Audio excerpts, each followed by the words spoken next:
Okay, what do you think? How long should we wait? 1 more minute?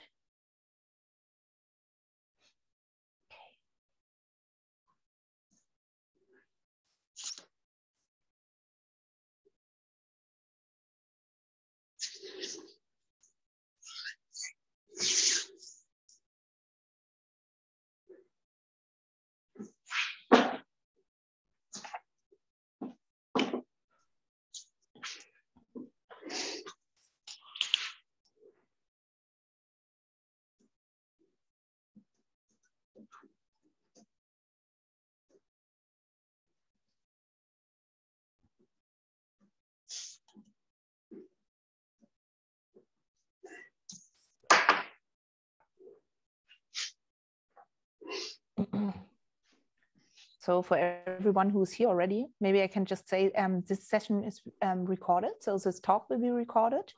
Actually, we are already on stage. And you can have a look at it afterwards also on our YouTube channel of the Biennale für aktuelle Fotografie. So if you have friends who can't be here right now, spread the news.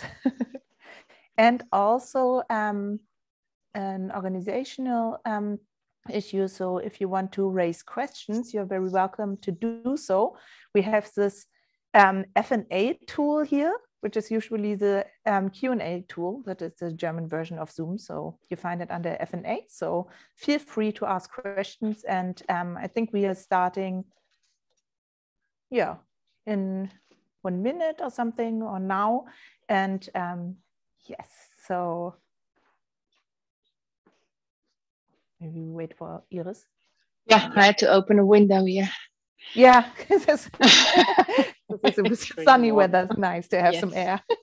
Yeah, nice. Okay, then welcome everybody to our first online talk in the series of events we organized in collaboration with the Heinrich Böll Foundations of Baden-Württemberg and Rhineland-Palestine and the Institute for European Art History of the University in Heidelberg. The whole series is entitled Photography and Sustainability. And in this series of events, we would like to discuss environmental and social sustainability issues from different angles and how they play out in photography and visual culture. Now I would like to welcome very warmly Silvy Crespo and Małgorzata Stankiewicz. These two artists are participating in the Biennale für aktuelle Fotografie 2022. And our moderator today is Iris Sikking. And she's the curator of the Biennale für aktuelle Fotografie for this issue, which is called From Where I Stand. So I'm very happy that you are all here. This talk today is about sustainability in artistic photography and exhibition practice. And Silvy and Małgorzata both deal with humans' influences on nature and reflect upon this relationship on 2 levels. They deal with it on the content level and also on the material level. So today we get inside views by focusing on these 2 levels and of course how they interfere. I don't want to reveal much more at this point. Iris will introduce you more, I think. And of course, I'm very much looking forward to you, listening to you and your practice. And yes, and finally, I would like to thank the Heinrich Böll Foundations for making this possible. And yeah, for all of the audience to join us. And I hand over to Iris. Thanks. Okay, thank you so much for the introduction, Jasmin. Thank you so much for being here with me, Silvy Crespo and Małgorzata Stankiewicz, and thank you, Heinrich Böll Foundation, for organizing this very important topic, which is definitely also referred to in the whole Biennale program. And I think it's lovely to have you both here, Silvy and Małgorzata, and together, because I think you both have set yourself to quite a complex and difficult task, and that is visualize something that is quite invisible.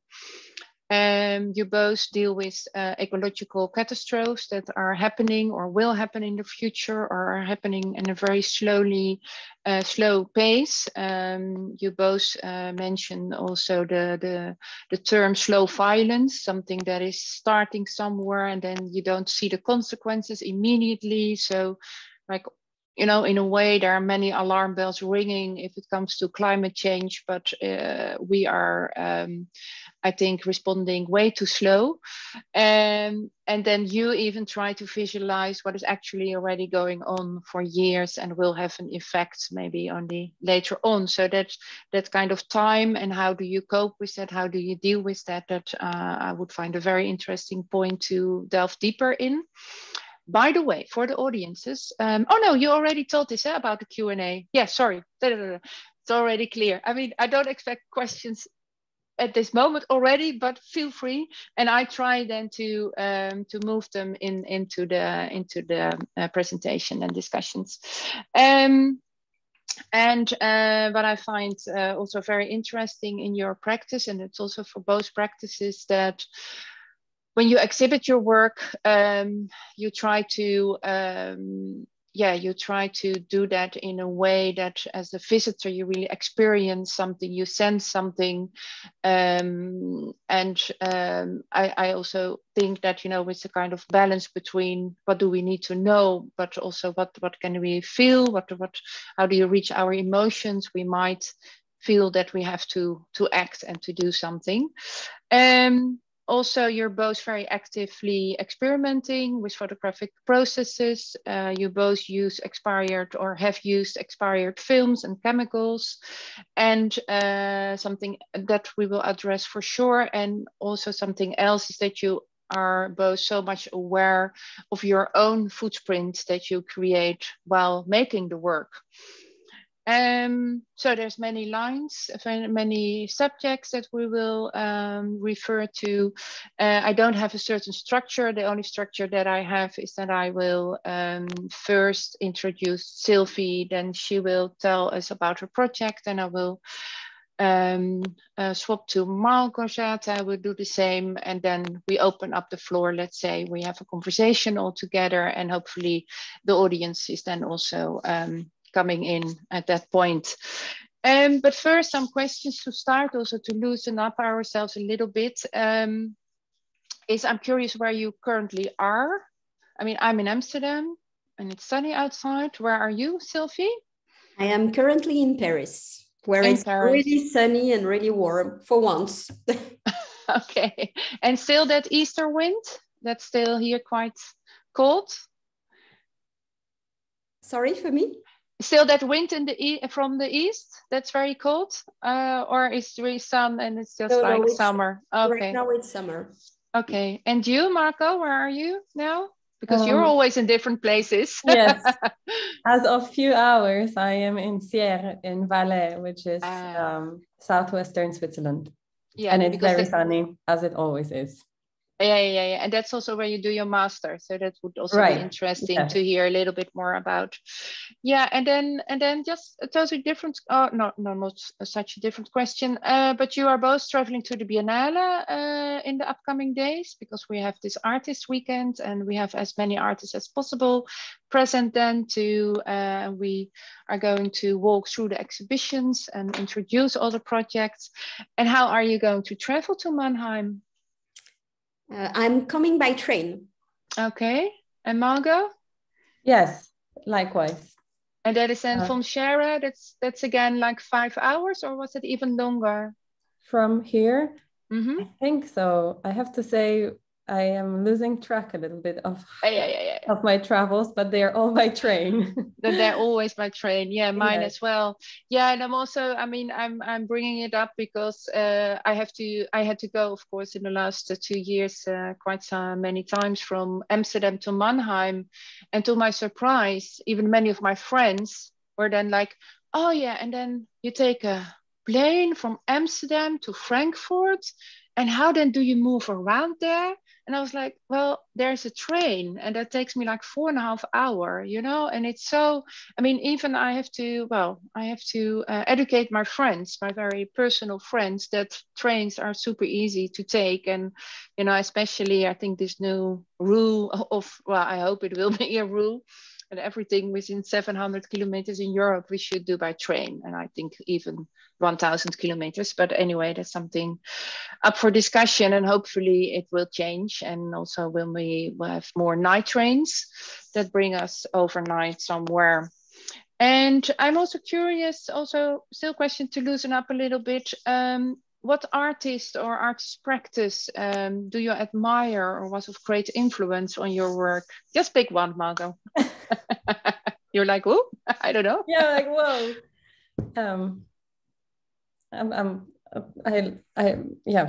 If Silvy has anything on top of the tongue.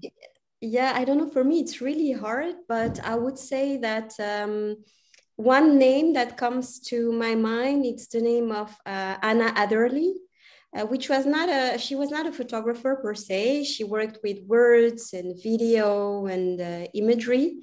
Mm-hmm. She was Portuguese. She lived in England in the 70s, 80s. And she was a great inspiration because I think she used a lot of different materials to try to convey what she had in her mind. And for this work, I think something that was really in the back of my head was a really short movie called Revolution, which is made out of images that she got of papers pasted on the walls of Lisbon during the revolution. And because the work I made is also a bit about resistance and revolution, that was really in the back of my head. But of course, there are many artists, Peter Kennard for the revolutionary spirit of his work, and many more. Okay. Well, Margot, if someone comes up to mind. Thank you. Then for giving me a little extra time. Yeah, the person who came to my mind is actually Pauline Oliveros.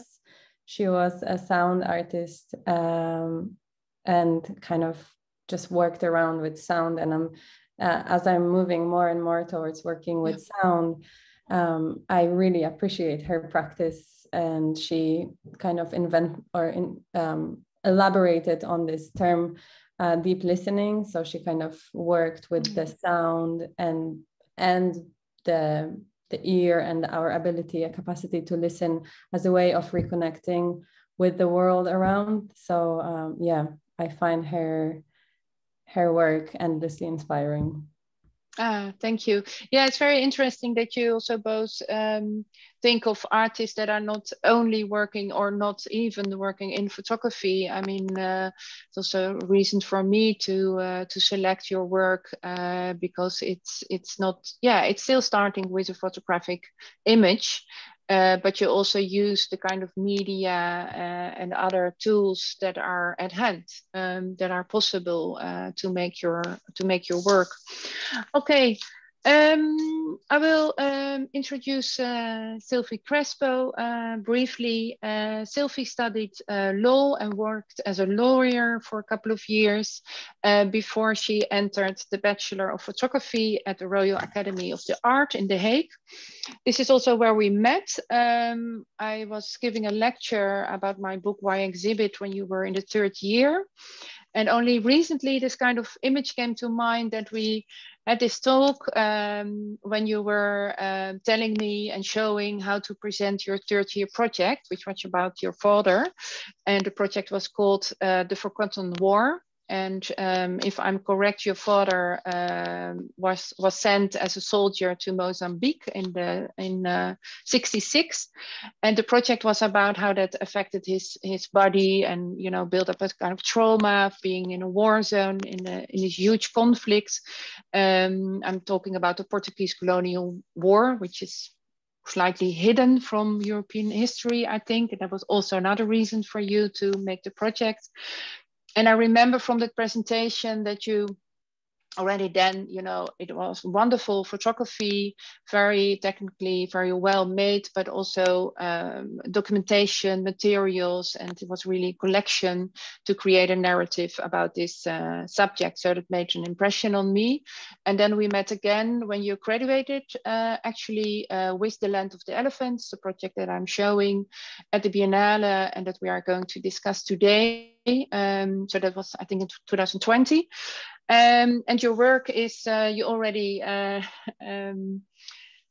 used the term, your project is part of the exhibition Narratives of Resistance, which is about the uprising and the protest and of small groups, most often of indigenous community, which are displaced or feel threatened by governmental policies or industries or companies that want to have and use their land for minerals, for oil, and in the case of Silvy for mining lithium.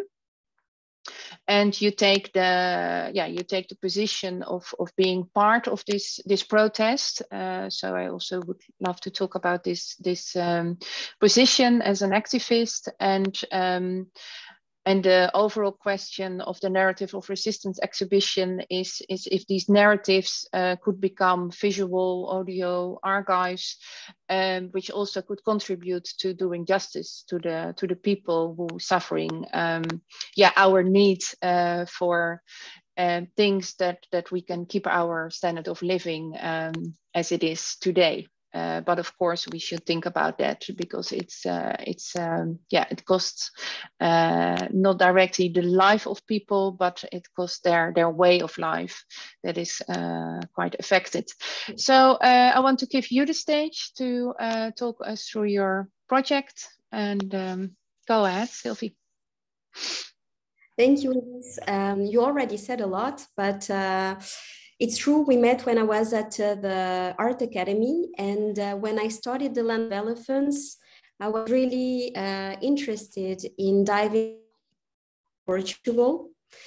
So for me, I was writing a paper about the use of photography in the colonial context, and especially in the use of, in extraction of plants in the colonies. So somehow there was already this idea of extraction permeating my thoughts. At that time, I wasn't really sure. There were many ways I could go after the project about the war.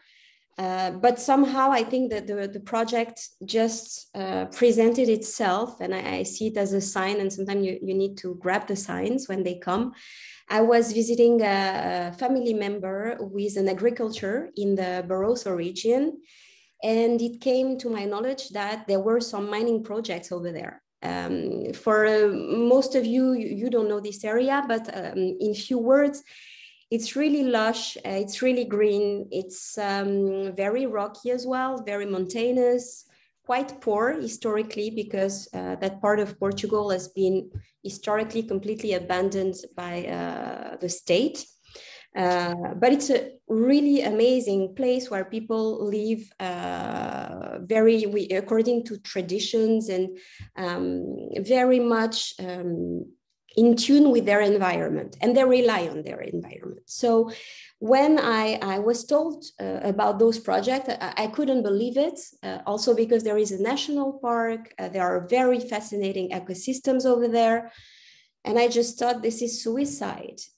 Plus, for me, mining, when you say mining, very naively, it was more something relating to Brazil. Of course, I had in mind the work of Salgado. It was much more about Latin America or Congo, where it's just devastating and heartbreaking to see what's going on. But never in my mind, it occurred that something like this could happen or had happened in Portugal. So for me, it was the beginning of the journey. And the first step I took into this project was to do a very basic search to see, okay, they tell me about this, but let me check. Is this true? And the first thing that popped out was an article in a corporate magazine for a mining industry, where the CEO of a company was saying that Portugal was a country of elephants, And in the country of elephants, we are still hunting for elephants. And in elephant country, we're still hunting for elephants. That was the precise wording. And that for me was really shocking, of course, because my family comes from Portugal. Also having in mind this colonial imperial context that I was really immersed into. And this is how the title came to my mind. I just thought, okay, I need to do something about this. And because Portugal is not what they say it is, I will just use this turn of phrase in a kind of a defying or ironic way to challenge this position and to challenge this endeavor and to make something out of it. And this is how it started. Very soon in the process, of course, I had to understand what are we talking about, what is lithium. So I realized, okay, there is lithium in medicine, there is lithium in pottery, in my own glasses, there is lithium pretty much everywhere, in my computer, in my phone. So already there, you had like the root of something that I was like, yeah, I'm talking about this, but I'm also part of this. So where do I start? Because, you know, it's easy to make work and to point fingers, but, you know, you also need to self-examine. And that for me was already a bit of the tricky part of this work. And then started the research phase where I compiled a lot of things about the mining history in Portugal, where I discovered a lot more about the mining past of Portugal. I visited former mines. I went to mining sites that are completely abandoned, that are complete ecological catastrophes. And I just couldn't believe that despite all that evidence that mining is just a deadly endeavor, the Portuguese government and the European Commission, because this is not only in a local level, it's of course encouraged on a more global level, could insist on pursuing this kind of projects in areas, of course, where the environment is quite healthy, where there is clean water, clean air, where people are really in tune with their environment. So I, of course, wanted to do something, but I just started thinking about the medium itself, because I'm a photographer. I make images. So I have to think, how do I make this work?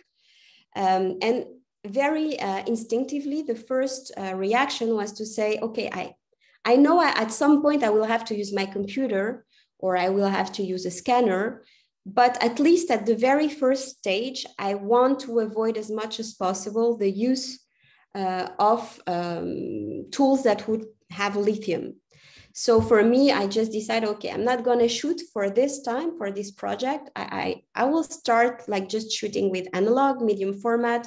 I don't want to have a battery in my camera. So I just made my life a bit more complicated than usual. And I also just thought, okay, so now if I shoot film, it's a budget. Of course, film is very much ingrained as well in extractivism, because like silver doesn't come from the air. So it was just starting all this kind of process of thinking. Every time you make one choice thinking you're doing right, you're on the other hand somehow doing wrong. So it's about where do you feel the more comfortable in being wrong. So the project developed itself like that, with this kind of tension between, okay, making a choice and trying to find a balance where I would be okay. Along the way, because I was a student at the time, financing my own, of course, it's not easy to find financial support for this kind of projects. We know that sometimes some projects can be a bit problematic because of their topic, because of the way they tackle a certain topic. I just thought, yeah, okay, I have to embrace all these obstacles. And I'm very fine working with the stock of films I have. Half of it was expired. And I was, yeah, okay, that's okay. I will use it. It's okay if every now and then I have a stain, I have something. Also, I'm, very fully aware that maybe the image will not be perfect, but at some point, if you are advocating for something, a better world, you have to compromise somewhere so you can achieve that thing that you believe in. So I was like, yeah, maybe there is also a quality in it. So let's go for it. I also had chemicals that were expired. So I just thought, yeah, why not do the same? And like this started this idea of, yeah, let's try to create my own ecology of making. It's my own. I don't have a claim to say it's perfect, but I can't as well just work on this and, just ignore the fact that every time I create, that I do something, everything I do or every action has an effect or contributes to something bigger, to a bigger narrative. And to my greatest surprise, I think this was also something interesting while making the work, because when people saw me like coming in the tiny village with my tripod and my camera and my rolls, and just, they were like, what are you doing? And I was just explaining. And to my biggest surprise, they could understand my visual language, what I was trying to do. And they understood that I was shooting with an old camera, and they were really inclined. I think it really opened up a more interesting way to interact with people, instead of just coming with a digital camera, taking my pictures and bam, bam, boom. In a way, they were really intrigued by it. And they also wanted to see the rolls and the camera itself, because today they see everybody with an iPhone. And, I'm not saying I don't do it occasionally, but for this project, they were really surprised. And that really helps creating this thing. So this idea of working with what I had and embracing obstacles and accepting them and accepting imperfection and accepting also to try to minimize as much as I could consumption of materials was really important for me. It was also important in the exhibition making, for instance. For the printing part, I decided to work with someone to print and not to print myself. Of course, I can print in small scale, but for me, it takes more time to achieve what I visually want as an image. So for me, working with someone who is already a craftsman saved time, water, and paper. So it's just being very pragmatic and also encouraging a small industry. It was also like agreeing to work with existing materials. For instance, there is a plinth in the exhibition that already existed. Do I compromise to crop an image because I want to use something that already exists and that could be used further on? So it was all these things that for me were really important and are becoming more and more important in the work. Because at the end of the day, what those people that I try to give a voice to, and I really relate to these people, they are just telling us we don't need more. We just need to think carefully about what we have, how we use it, how we reuse it. But at some point, we can't carry on consuming and consuming and consuming. Like there needs to be a kind of moderation and balance, because the resources of the planet are not endless. And somehow meeting with these communities really for me was an eye-opener. Also as a maker, because sometimes, you carry on and you're carried away by your work, and you just want to do so many things that you forget that every time you use a piece of paper, a tree somewhere dies, and every time you print something, water is used. And so I'm very thankful to the people that I met while making the Land of Elephants because of that, of course. And I'm not going to hide, throughout the process, I made my own experiments. I tried to find a way that would be, let's say, sustainable. I tried endotyping. I tried also to work with materials I found on site. But this far, I'm thinking, yeah, let's take a bit step back, because some products I realize are corrosive. So the idea is really to try to mitigate my own impact while making things and trying to convey questions. I don't have answers, but I have questions, and I'm really willing to talk about it and share and engage into a dialogue with art community, but also with society at large.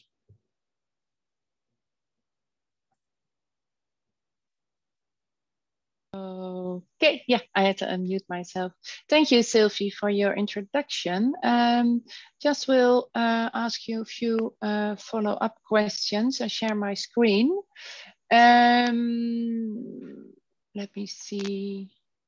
I think now the image is good. Because in your exhibition, I'm not going to talk about the whole exhibition, but I just want to also show the audiences some of the works. This is the plinth, for example, that you mentioned just now. It was indeed an existing plinth that we had. Iris, sorry to interrupt. We see your presenter notes. That's funny because I don't need them. Yeah, exactly. So it's only that we don't have the exhibition views very big. So that is funny because that was a very old thing. Well, let me try it again. I moved because I have two screens, so possibly it was because of that. Just try it again. And no. Okay, then I do it like this. No, that was fine. The second time, that's fine. Was this okay? Yes, perfect. Okay. Yes, okay, thanks. Good. Yeah, I can't see which one he chooses right. to show. Yeah. Still secrets in Zoom. Oh, unbelievable. Well, this was the plinth that you mentioned. So we were like, no, it is not. It's bigger than the print because we thought that we had, delivered the right measurements to you. So probably somewhere, something happened that these little details in the end, and that you only find out while you are installing the exhibition. But we actually, we still had to adjust it a little bit. But I also like then, and that is, in relation to what you just discussed, that it's also interesting to go with the flow, what is happening, to embrace at some points, not to stick, with a kind of ideal thing. And it's now wonderfully placed, I must say, as you also can see in the former image where it's in the middle of the room. I just want you, I'd like to ask you to tell a little bit about this image, and then later on some of the analog prints. This is a Google image, it's a wallpaper.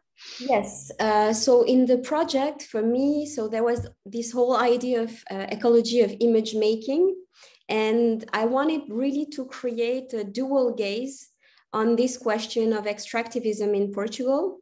So for those of you who will visit virtually or physically the exhibition, you'll see, so you have this colored image, which is a Google view of Covas do Barroso, which is a village currently where there is a mining project contemplated called Mina do Barroso.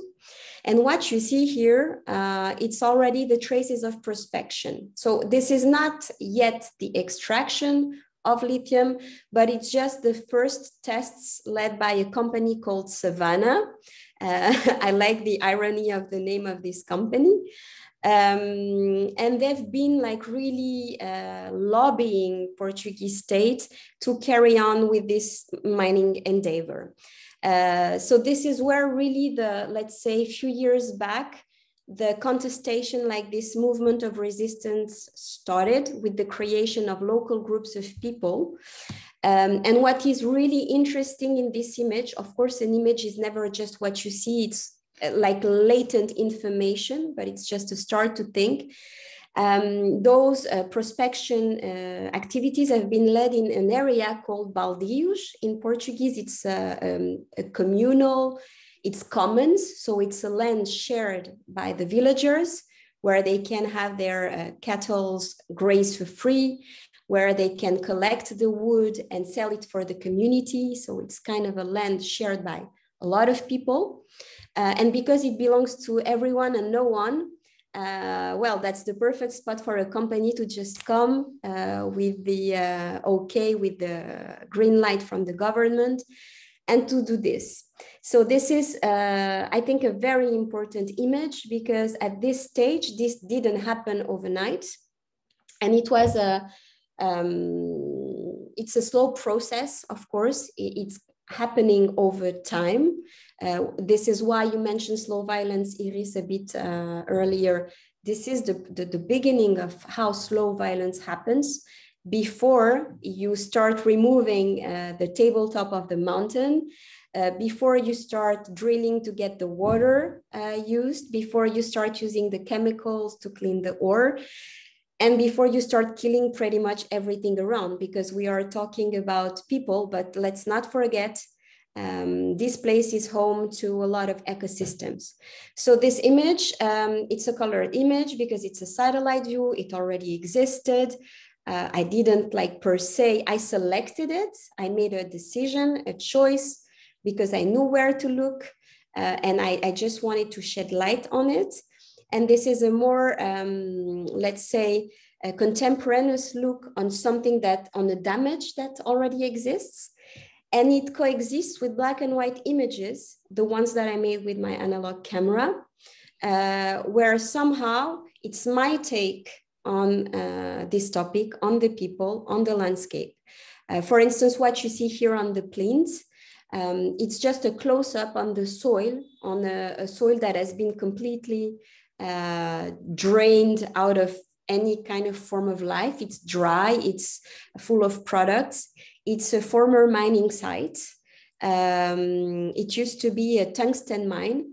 And unfortunately, very recently, the government announced that this site will be reopened in the larger scale with an open cast mining to mine tungsten again, but not just tungsten, other raw materials and lithium. Okay. So yeah, that's, and the idea is really to create a double gaze towards the past, to say, hey, mining happened in Portugal and it already created damages, and also to the danger of the future that the future brings. Yeah, because I think that is also important to know that mines have been closed already decades ago. And it's not that exactly the same mines will be opened, but damage is already done. But there are still, beautiful parts, and the parts that are really good places to live for mostly, well, maybe not only elder people, but at least in your photograph, your series, you portrayed some of the people that live there already for a long time, and also want to stay there. Yeah, for me, it was really important. So the choice of photographing elderly people, it's just because there is this common idea. I think it was more a statement against ageism, because yes, when I think about mining, I'm thinking about the future and of course, future generations, but we can't get rid of people who also have been there and that carry the memory of the place to a certain extent. So for me, it was also an homage to all these old people who have transmitted a kind of tradition and knowledge as well. They exist, they are there, and it's not because they are older that they don't deserve to be treated properly and protected against those mining activities, especially because even though they are really old, for instance, the lady you just saw before, yes, she's 83. And she keeps on going every day, take her water to the fountain, and just she washes her own clothes, and she basically grows her own food. So at 83, she's still very active, despite a very, as she says, if I told you my life, I had a very, very hard life. And that's really, for me, important to pay homage to these inhabitants. Also, I photograph younger people, but more in protests. Those images I used in a short video that I made as well. But for me, it was really important to pay homage to old people, because it's not just about younger generations. It's also about those who have been there. Yeah. Okay, I will stop sharing my screen. It's always, if you are in another Zoom meeting, from another Zoom from someone else. It's always a surprise how it will work out with share screen. So indeed the Q&A and all you were visible, but I couldn't do anything about it. Thank you so much, Silvy, for your wonderful introduction again, and also for giving some insight in the images. We can always go back to them later on. But I always want to give the floor, to Małgorzata Stankiewicz. You have studied at the International Center of Photography, ICP, in New York, and already there you got an interest in the material qualities of the photographic process and alternative ways to print. Yeah, I think we met at Platform Winter Tour in 2019, but because you were there and I was there, but I don't remember it actually. So it sometimes goes, you know, that you meet artists and then only later on you meet again, and then you find the common ground and you start to collaborate. Because in, I think it was in 20 already, or maybe 21, I invited you to participate in the Biennale for Actuele Fotografie with the project that you did before this one, Lassen. I have the book here at home, and I was really interested to show that project. I also knew a project before that one was Cry of an Ego. That book that won the Dummy Award at Unseen and was published by Meta Books, based here in Amsterdam. Lassen was also published by Meta Books. But then at that time, so let's say slightly more than a year ago, you told me, well, I'm actually working on a new project, which is now called Viriditas 21st Century. And you're really keen to produce that, continuing the production and to show it at Biennale. And so you did, and I trusted you to make it. It was, of course, for several reasons, difficult and complex to produce the work, but the pandemic didn't make it easier, of course. So we might refer to that later on as well. And the project became part of an exhibition called Contested Landscapes, where it is about the value of nature and about the economical value. And the question is then, indeed, is the economical value higher than the ecological value? And also discusses the notion that photography is able to, of course, preserve an image from a certain landscape, but what then actually do we preserve? Because it's always in transition. So I would like to invite you to introduce your project, Małgorzata. Thank you, Iris, for your introduction. I have to say, yeah, I do not recall us meeting in Winterthur, but we were there together, so maybe we have. Just one more. Actually, Cry of an Echo was published by Lecturis, and Lassen was published by Meta Books. But they are both in Amsterdam, or partially in Amsterdam. Yeah, also very interesting to hear you talk that we started talking about Lassen, because in the end, the presentation became such a complex project that I completely forgot that was even a discussion at the beginning. Yeah, so indeed, Viriditas 21 is a project which I have, or the idea, or this topic I've started researching before I even started working on the previous book called Lassen. So that was, I suppose, 2018 was the first time I ever actually read a scientific paper on the topic of aquatic hypoxia in the Baltic Sea. I am Polish and I grew up by the Baltic Sea. And I remember in my childhood, there would be times when we knew one shouldn't go swimming, where the water would be closed off because it was toxic. There were these blooms that were happening. But funnily enough, I guess, yeah, just by growing up with it, it was just something that was normal, and I never ever questioned it during my youth. It was just something known.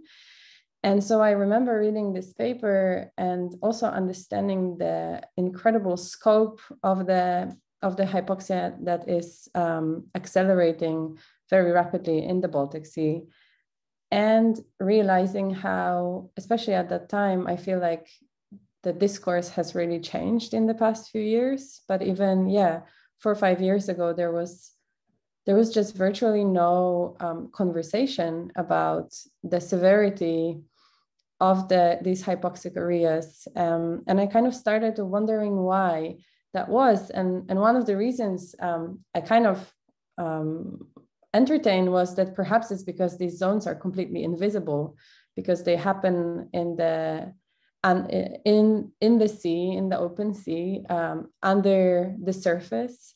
That's where these hypoxic areas are the most severe. And the only way they ever manifest themselves is through these algal blooms that happen every summer. And so I became very interested, and I started researching more, and then started thinking of how could I, at that time, especially working predominantly with visual language, how could I translate and how could I convey and work with this topic through the medium of photography. And simultaneously, I also really wanted to inform myself a bit more. So I have reached out to a marine scientist at the Marine University in Sopot, with whom I started a conversation. And that's when it also became very apparent that I would essentially not be able to visually capture these zones, because they are below the surface of the water, and they are also invisible, so to speak. And so then I started thinking of how else could I work with this topic, as I spoke of this algal blooms that happen every summer. So I knew that I could perhaps use aerial photography, but again, I as with most of my work, I'm really concerned with the amount of my own carbon footprint and my own use of materials. So that was completely out of the question of renting a plane or a helicopter or doing any kind of aerial photography. And so then and at the same time, the actual printmaking and the haptic, the hands-on process is something that's so central and elemental and essential to my practice, that I started thinking of what if I worked with the pre-existing images and made them my own, so to speak, and translated them into my own visual language. And that's when I thought of working with the satellite images. So I have been able to work with the open source imagery from NASA, and I have received a permission to work with images from the European Space Agency. And this is, in a sense, how I proceeded with visualizing this whole topic. And at the same time, I also started thinking of the last two previous bodies of work. I again worked with kind of expired paper. It was very interesting at the time. I worked at the printing lab, and the moment people realized I work with expired paper, I suddenly started receiving a lot of people's old boxes of paper that they found or they had and they never needed. So that was very, very generous. And also, I had a lot of room to experiment. But here I was kind of thinking more and more that I didn't want to rely on the traditional, very, very toxic color photography chemicals, and the paper too. And so I started thinking of what could be an alternative. And through my research, I have come to realize that actually a cyanotype process, despite the name, is actually one of the least one of the least toxic processes. I mean, after you wash the prints, it's essentially water. There's the elements are solid and they remain in the print. And so, and at the same time, cyanobacteria and cyanotypes, it just like started kind of like Silvy it really resonated with me, just kind of following where the project takes you. Again, I also was thinking of kind of impermanence. That was another topic that for me was very interesting from my own perspective of having learned. Actually, I started my practice with platinum printing, so extremely archival, extremely precious, coveted, but also, yeah, very problematic process from the environmental and extractivist point of view. But also I was thinking of this, I think Iris, you also spoke to that, of this, I'm reluctant to say obsession, but I've said it kind of with archiving and preserving everything, and especially with analog photography too. There is just this, or not only analog, actually digital too. This idea: is it archival? Will it last? And I feel like it's such a chasm between the environment that is collapsing kind of in front of our very eyes, and this concern of preserving an image. So I thought, okay, what could be a way of making an image and a print, specifically a print that actually in itself is inherently non-archival and will at some point just dissolve and just as the time goes, it will change. And so I started thinking of working with textile. And again, the idea of textile and the surface of the water, and how also very formally they kind of refer to one another. And so that brought me into thinking of working with silk. I personally wear a lot of secondhand and used silk, and that also has been very interesting and sad. I've experienced that after a while, old silk things just kind of dissipate, and you have to say goodbye to them. And so I started thinking of working with silk, and as I continue with my research, I realized and learned how damaging and intense the silk production is, especially the industrial silk production. And so, but at the same time, I have started learning about this process. It's called ahimsa silk or peace silk. So it's a more sustainable way of producing silk, and at the same time, it's an ethical production which allows the moths or the larvae to actually transform into moths, and they are not as in traditional silk where they're actually boiled alive in the cocoons. Here they can emerge from the cocoon and continue with their lives. That results in a silk that's a little bit more rough, and it's a little bit less perfect, but it's to me it's extremely beautiful. And so once I found a supplier, actually a producer in India, who also works very much with the small it's in a small place with a community of women. They are also working on transforming the land so the people can rely again on their own food supply.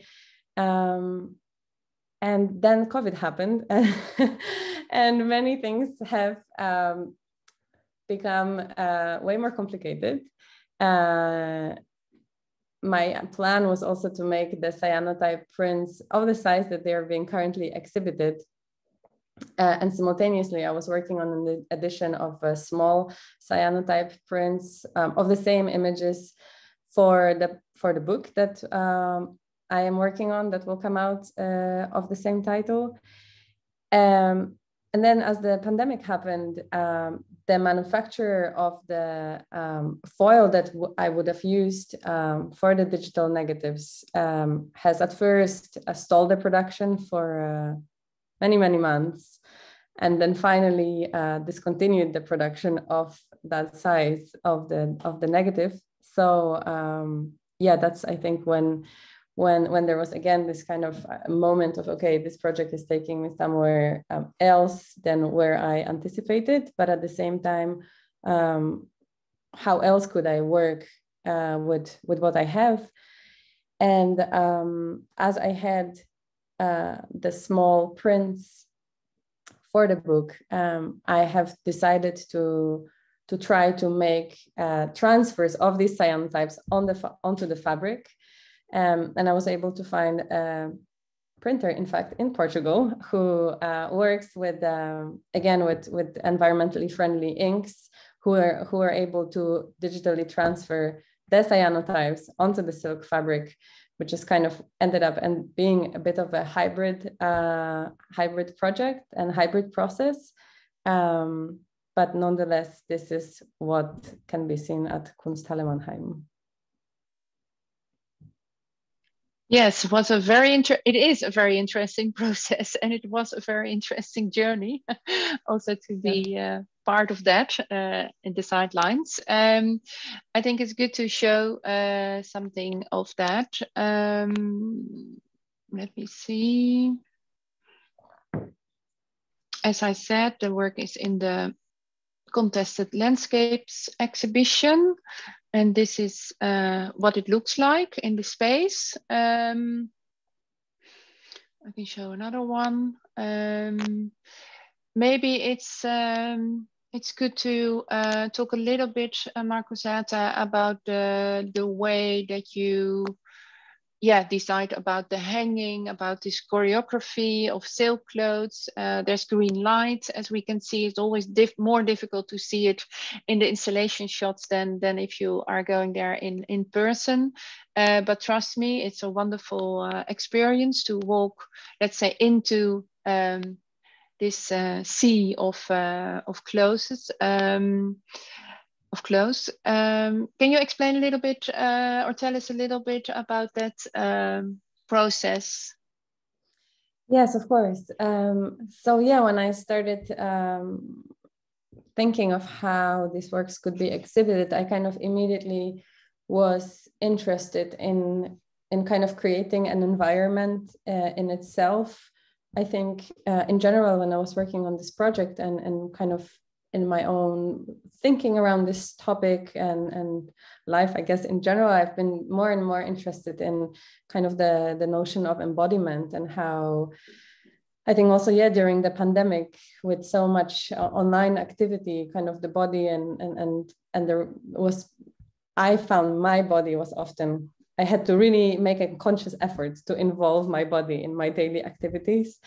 And therefore, it was really important to me to create a space and a flow and a movement where one can enter and kind of swirl with the images and kind of follow a flow. So I hope it's rather intuitive which way one goes, while seeing the works, and at the same time, because the silk is very fine and very very responsive to the movement. Again, for me, I'm hoping for a kind of an interaction between the body of the visitor and the works, so there is a dialogue as opposed to them being a kind of static, fixed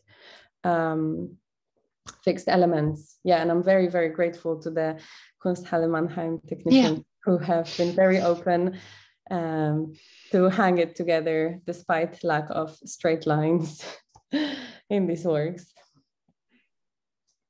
It was very interesting process also to translate your concept in the end to the space indeed, and to find then that, for example, different heights would actually work very well. But again, there was a continuation of the experimentation of what is the material that you choose, what can you do with it, or what should you do with it to make it meaningful, which is, I think, in both your practices, a kind of red thread. It's very, both your practices are very research based. You take a step and then it gives you something that you didn't expect. So you go, maybe you make a detour at some moments, But it also allows you to receive what I always call a presence, you know, that something is coming that you didn't expect, and that's actually very good for the project. So maybe it's good to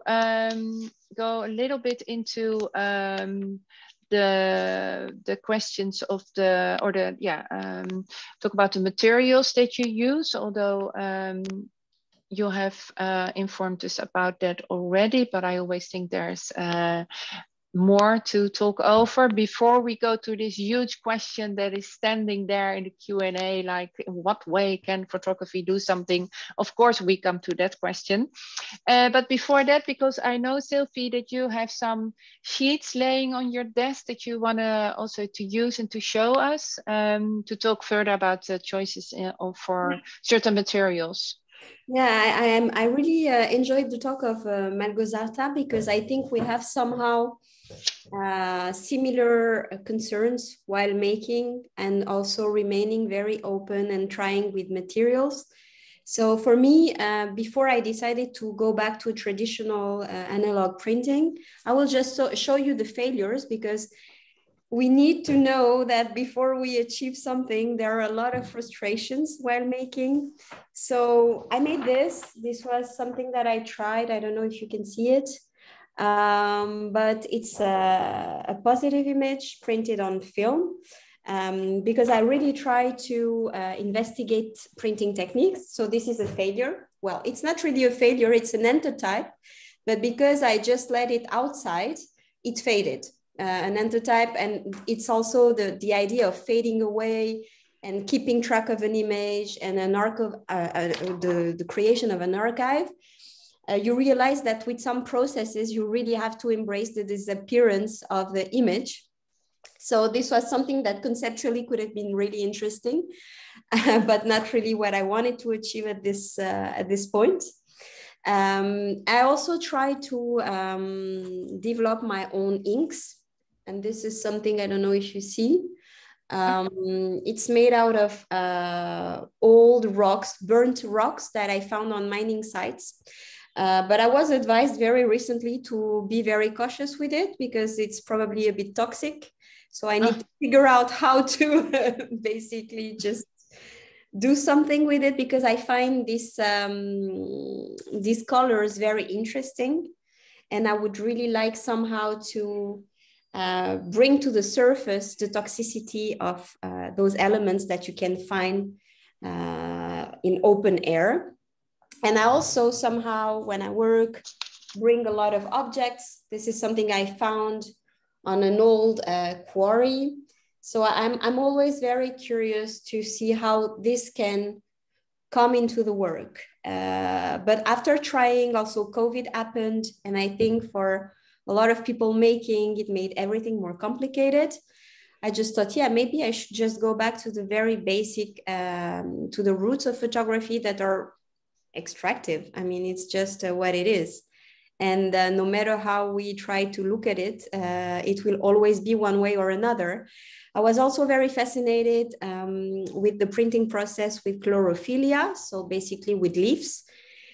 But then you talk with people who are working the soil, and they explain to you that the grass you have or the leaves you find, they are ecosystems, and you should absolutely not touch them, because they will create tiny worlds for small insects. And if you do that, you're basically killing the universe of tiny things that are not you. So somehow, you know, when you start like just investigating all this, you really have to make a choice that you are comfortable with, and there is no perfect choice. But I really think that at the beginning, and the really important part is to be aware that any step you take in the making is very has an impact. So then it's about being comfortable with it. But there is no perfect answer. Yeah, and find the balance, but before that, be open what the people have to tell you, the people that are, you know, living there in that area, and just not, I mean, you're already taking the photographs, but you know, if you start to take the leaves, you know, you will actually destroy something, although it's tiny, it's important. And for Małgorzata, because I know you're working on the book, and it will be a handmade book because it consists of also cyanotypes, of course. Or can you tell a little bit about the process and what will be the amount of books that you are going to create? Yes, so the book is indeed handmade, so to speak, because of the binding. But the book, it is yes, indeed, it consists of the works from the project and a text that I worked on. It's an experimental abstract text which is scattered throughout the book. I'm also continuously interested in kind of pushing the boundary and also working with the medium of the book in relation to the work itself. So it's a leporello, which is an accordion, and this is the reason why every piece of paper is hand bound to one another. But indeed, as with everything else, there are some delays with the book because I'm also working with a paper that is in itself made out of the algal blooms from the Venice Lagoon, which is a beautiful paper and kind of, just further references the project, but the production of the paper is severely delayed. So for now, the book has been pushed to be ready in late summer, most likely. The paper should be ready in June. And I'm still discussing with the printer, but the edition will be somewhere between 270 and 300 copies.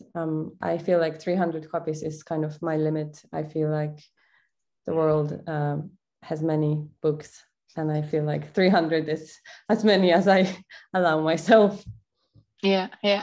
And then maybe picking that up, creating a book which will hopefully also reach out to another audience. Then, you have now the exhibition here in Mannheim. Hopefully it goes to travel to other places. But what is the kind of audiences that you hope to reach, also to make indeed the difference, or to make people aware of what is going on? And this, of course, steps into the bigger umbrella question today, like what can we do with our art, with our photography, within our practices, and how do we have to develop them, or maybe find other strategies to try to make a difference, to really address something, and that it finds certain audiences. Can you elaborate on that from the viewpoint of the exhibition and of the book, because that's then a kind of small edition? Yes, indeed, it's a really interesting question, and one that I ask myself a lot or reflect on. Especially in the context of the master's that I'm doing, that is specifically focusing on art in public spaces, because I also realized the previous big project I had was in Canada, which was in fact throughout the streets of Toronto. And now that I think about it, I suppose my work, or kind of just reflecting, maybe also in the context of the Kunsthalle, for example, because of course it's a very specific audience that attends an institution like that. And I feel that when I make my work, on one hand, I make it also for myself, in a way, because it really interests me. But of course, the audience I have in mind is the public. It's not a specific. It's not an art crowd. It's not I don't know, a sign. I don't think I kind of separate that my work is for an institution or for the galleries. In fact, I feel like my work more and more is shown outside of that context and in the public spaces, which I really enjoy. Also because it allows for just so many exchanges. And just yesterday, actually, I was talking to somebody about the book, they've seen somewhere something about the work, and they, as much as they are very environmentally conscious in their life, they were actually unaware of the notion of the hypoxia, and we just started having but at the same time they're really into gardening, and we just started having this beautiful conversation that I feel like, you know, the work just travels into so many places. Yeah, and I think the same with the book. I remember especially with Cry of an Echo, that was the book you referred to, that I finished in 2016, that talked about the unlawful logging of the primeval forest in Poland. And I remember then I made a very conscious choice to make this work predominantly a publication, because I felt like I would have the biggest reach with the book, rather than an exhibition which is very static and, you know, it's very limited to a place where it is shown.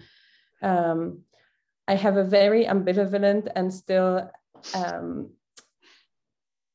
undefined relation to online and my work and showing kind of, I realized that that's very much the reality we are in today, but because of the haptic and really visceral qualities of my work, I just feel that so much is lost in presenting it online, that I guess I just have to sit and think about it a little bit more, because certainly there is a way to somehow convey some of it. But yeah, indeed. So I feel like the book, working with the medium of the book, kind of allows for a different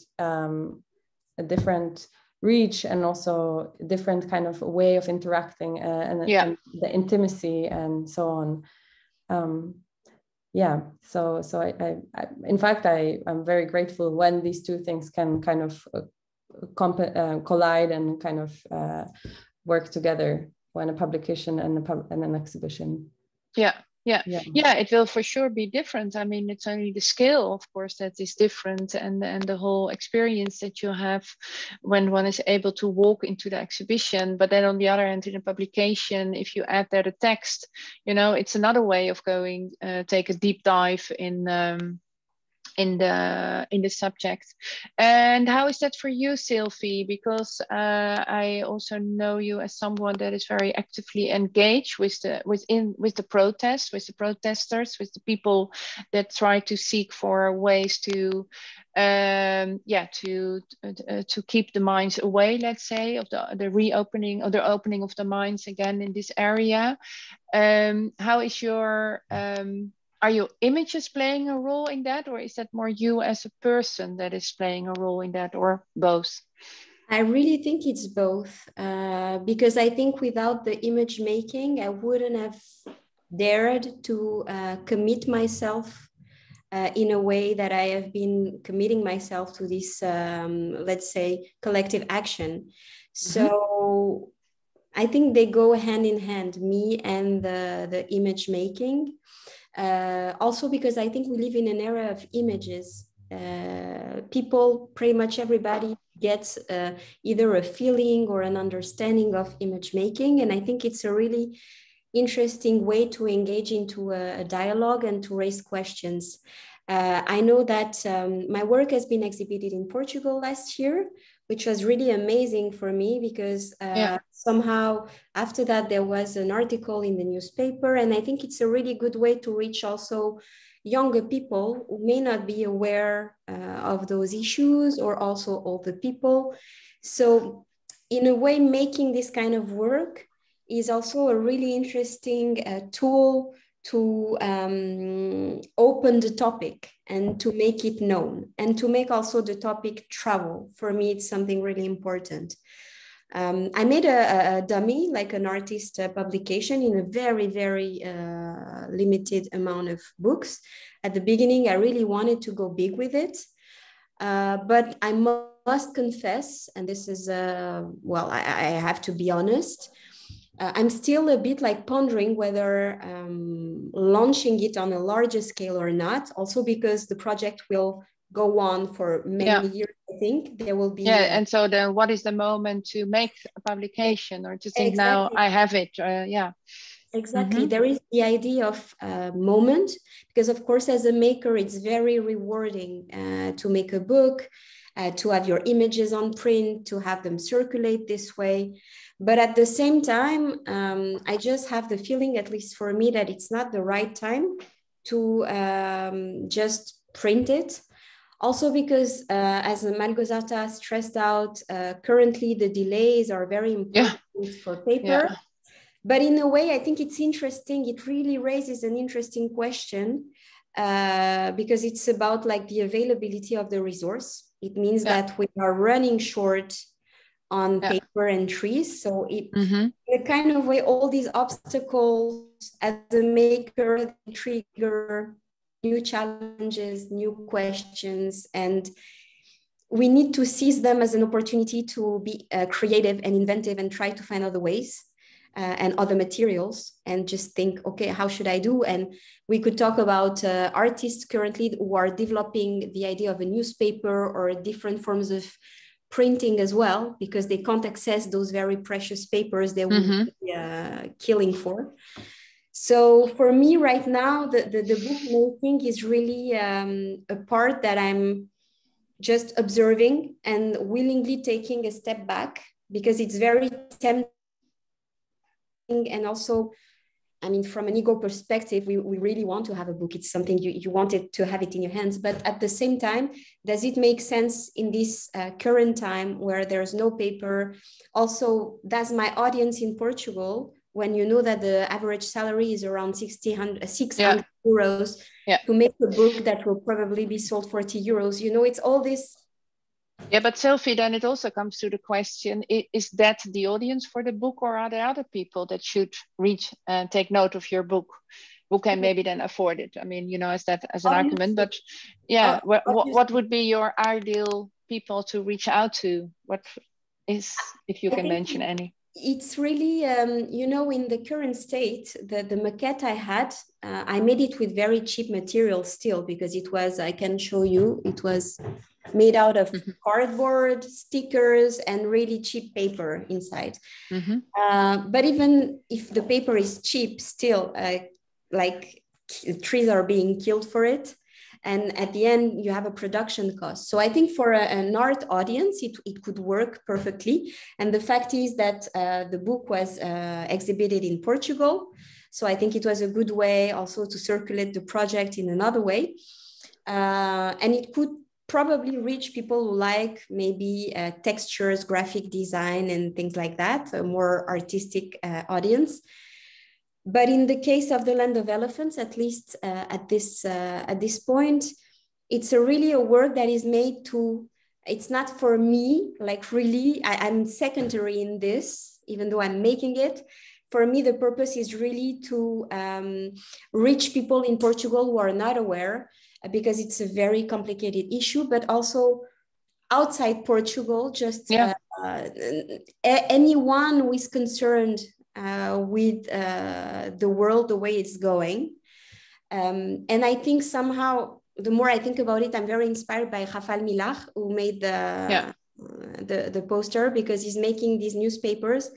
And the more I think about it, the more I think this is maybe more the form that could serve my purpose. And even there, well, you have to kill trees and use paper, but it's just arbitrations and choices one has to make. Yeah, and now all the time, that's also something that the Biennale struggled with in the production of all the works. You know, you kind of accept that you have exhibition prints and that they are destroyed after like 9 weeks in the exhibition. And in your case, we were lucky to get your beautiful analog prints, and we are going to send them back. And I really hope that you can show them again, but then you have transport, you know, so it's not, one thing or the other is better, but finding again the balance and at least being aware of these issues. So maybe a question, there's some questions, of course, and I'm keeping track of that. So maybe a question for Małgorzata. What opportunities do you see with regard to the emotional aspects of art, to help people bridge the gap between knowledge, so knowing what's going on and being aware, and then taking action. Is it something that you are that you are thinking about? So maybe that's also, you know, already making the choice for art in public space, you know, that you do a master now. Is it something that also comes from this concern or question? Yes, absolutely. I think, yeah, thank you for that question.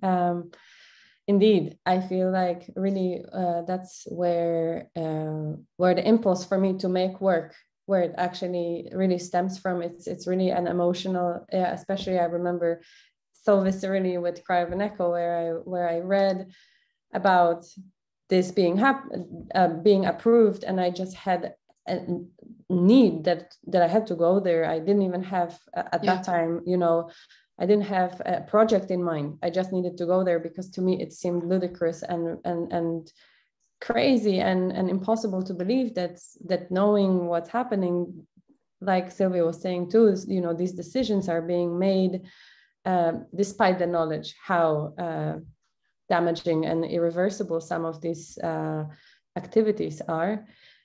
So very much I feel like that's what really interests me in art, this kind of magical alchemy that can happen if it is successful in kind of transforming the rational thinking, knowing into something that feels way more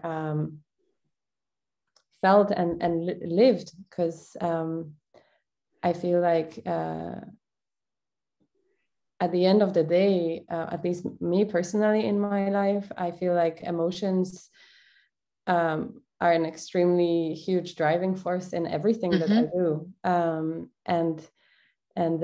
So absolutely, I think there is, and I also see the huge potential of art in that context of bridging these two, sometimes separate, or sometimes I feel like in our Western late capitalist discourse, kind of oftentimes unwelcome element of emotions and care and caregiving and so on. So that's the hope I still have. Yeah. Well, I share it with you for sure, and I'm for sure that Silvy is also on that track. Are there any other questions from the audiences, or Yasmin maybe, or maybe there's something that you want to ask each other, because we have like 5 minutes to go. Yasmin. I mean, the only thing I wanted to point out that I think it's really which is fitting right now, because Małgorzata just told us about the emotional potential of art. But what you also have in common is that you have this very personal approach to your themes. And I think this is also, a strength that you might also feel in the work, that this activist approach is also because you are personally involved in the whole thing. And this also creates emotions for the audience, maybe. Yeah, that will certainly help. How do you feel? Because sometimes I find this, how can I say this? Because there was lately someone that told me after looking at an exhibition presentation of students' work, it was in fact, and she said, well, it's actually, if you didn't experience something, then you can't make work, because you really need to be part of it. And otherwise it can't be interesting, can't be strong. And I didn't agree with that. I mean, it was the case of that the 5 student works that we saw together. Because I think one can be very concerned with something that is not, but yeah, in this case, you know, Silvy's family lived there, you know, Małgo has this experience of, you know, not being able to swim in the sea, but it could have been maybe also another sea or the lake here. I mean, there's many times it's happening here that I can't swim here because of the blue algae. So I think it could be a strong driver for the project, but I'm just Just, otherwise it does feel that one is restricted to only one's life experience to make work. But I think it's always something is in there of your own life. Otherwise, it's also hard to keep on going. Yeah, I would like to add to that. I think art is that the beauty of art is that it allows anyone to be curious about pretty much everything. So it would be sad to narrow it down.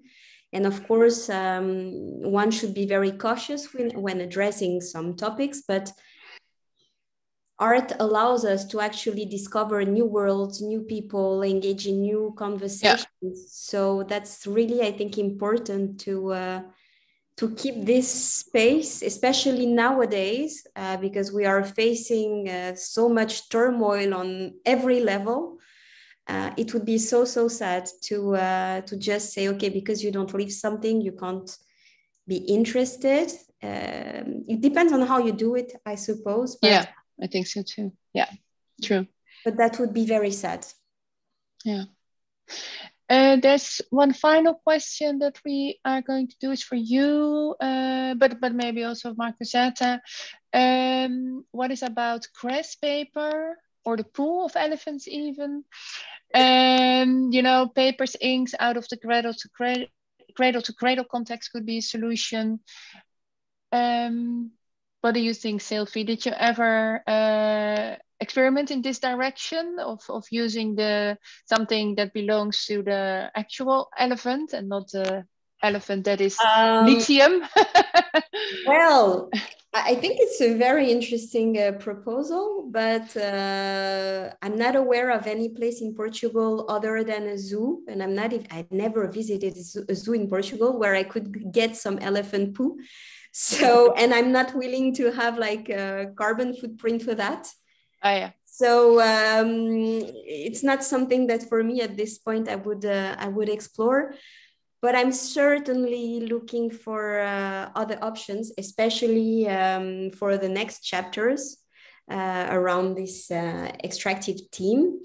I'm really much willing to work with materials. Again, I think I carry around my house, so I'll show it again. I have this, I don't know why.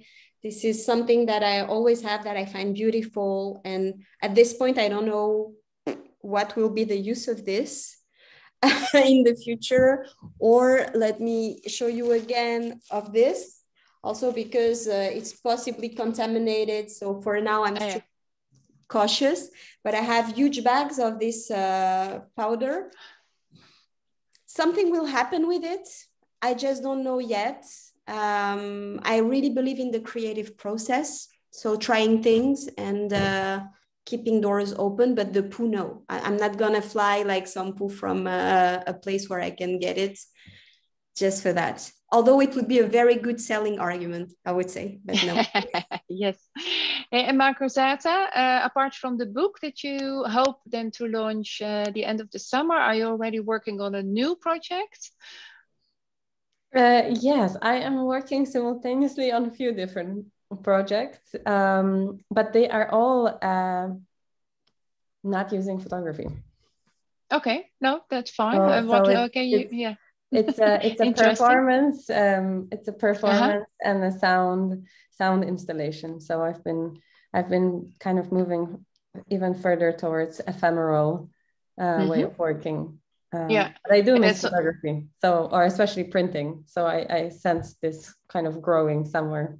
Yeah, but that's also what an education allows, to move in a totally different direction and then maybe come back and then make combinations later on. But you have to explore it first to know if it's something for you and if it's of use for you. Yes. Okay. And then I think I'm going to close this wonderful talk. Thank you so much for your all your insights, and really, really nice as always to hear you speak about the projects, both of you. I'm just going to answer one question that was already in the chat for some time. The Biennale for Actuele Fotografie will be on till the 22nd of May. We opened mid-March, so it's on for about 8-9 weeks. So now we have 2 weeks to go. So you're welcome to come over. And thank you so much, Silvy. Thank you so much, Małgorzata. And I'm looking forward to see you later this week. Thank you for having me. And so am I. Yes, I'm really looking forward also to seeing everything else, because last time I have only seen Kunsthalle Mannheim. Yeah, true. Okay, great. Thank you. Thank you. Thank you very much. And maybe only to invite the whole audience, because on from the 13th until the 15th, we have our big artist weekend. So Silvy and Małgorzata will be there. Iris, of course, will be there. And with them, around 30 other artists from the Biennale. And we will go through all exhibitions and hear the voices of the artists. So you're all very invited to come here. And if you can't make it to the Biennale physically, we also have all exhibitions in the digital space. So just check out our website, and there you can find the digital 360 tours. So you're also invited to have a look there.